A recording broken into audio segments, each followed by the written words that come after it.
Brisa comigo aqui. Tava fazendo minha leitura matinal. Tô lendo esse livrinho aqui de manhã. Muito maneiro. Seremos Dados, do Marcos Bruso. Lá pelas tantas, páginas 65, 66, ele fala o seguinte. Ele fala sobre a quarta revolução, que é a quarta ferida narcísica, né? Essa ferida narcísica é essa ideia de quando a gente descobre que a gente não é tão especial assim, a gente fica meio fudido por causa disso, a gente precisa passar por um luto e ressignificar a nossa identidade individual e coletiva. Vou ler aqui com vocês. A primeira revolução foi a Revolução Copernicana, que removeu a Terra do centro do universo, mudando a percepção do nosso lugar físico no cosmos. A conclusão foi de que não somos especiais. Em seguida, a Revolução Darwiniana, que nos mostrou a evolução das espécies a partir dos ancestrais comuns, deslocando a humanidade do centro do reino biológico e negando a nossa singularidade na natureza. Novamente, não somos especiais.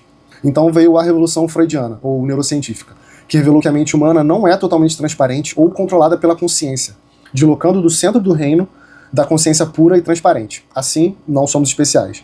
E por fim, o cenário que vivemos agora, a quarta revolução, caracterizada pelo deslocamento da nossa posição privilegiada no domínio do raciocínio lógico, pelo processamento de informações e pelo comportamento inteligente. Não somos, novamente, especiais.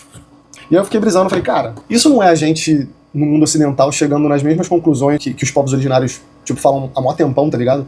Que não é que a gente não seja especial, é que quando a gente tenta se separar do todo, a gente tem essa sensação, mas o todo é especial, o universo inteiro é especial, né? E somos todos parentes, todo mundo faz parte da mesma coisa. E aí eu comecei a pensar nesses outros dois livros, nesses outros três livros, na verdade, né? Dois não estão aqui comigo, o do Krenak, Ideias para Adiar o Fim do Mundo, o do Schopenhauer, que é A Queda do Céu, e esse outro aqui que é do Nego Bispo, A Terra Dá, a Terra Quer.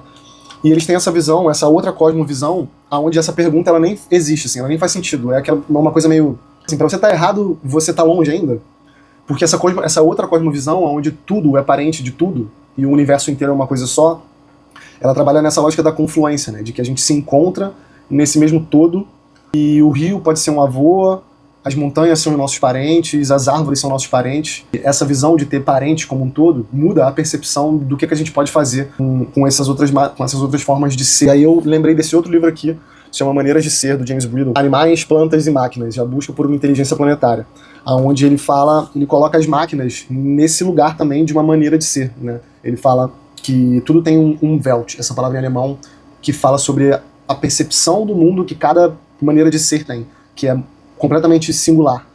E a máquina também vai ter o seu próprio Umwelt, e que a gente, como está criando essa nova maneira de ser, a gente tem que ter cuidado. Aí ele fala, né, que geralmente quando a gente encontra uma outra maneira de ser que a gente julga inferior a nós, a gente ou domina ou escraviza. E essa outra maneira de ser mais que humana, que ele chama aqui, a gente está indo pelo mesmo lugar.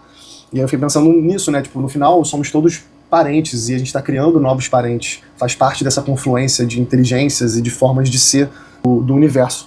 E que, por um lado, que bom que o Ocidente, né, e a gente faz parte do Ocidente, está chegando nessa conclusão, talvez seja tarde demais, mas é interessante ver esse embate, né, perceber que essas coisas se conectam e a gente talvez esteja passando por um processo que outras pessoas já passaram, assim. Eu particularmente prefiro olhar para essa cosmovisão mais ampla e tentar colocar ela no meu dia a dia. Então, era isso, essa era a brisa. Recomendo muito esses 5 livros, né, esses 3 que estão na minha mão aqui, e esses outros 2 do Schopenhauer e do Krenak. Fez sentido?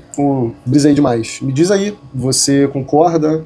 Você conhece algum outro livro maneiro, alguma parada interessante para conectar com isso? Você discorda? Fui leviano? Deixa algum comentário aqui, me indica alguma parada que eu vou ler com certeza. De vez em quando eu vou trazer essas brisas matinais das leituras que eu vou fazendo, inicialmente sem muita conexão necessariamente com negócios. Acho que nem tudo precisa ser voltado pro mercado também, né? A gente não precisa ter uma lógica de produto para tudo que a gente faz na vida. Se fez sentido, deixa algum sinal e até a próxima. Valeu!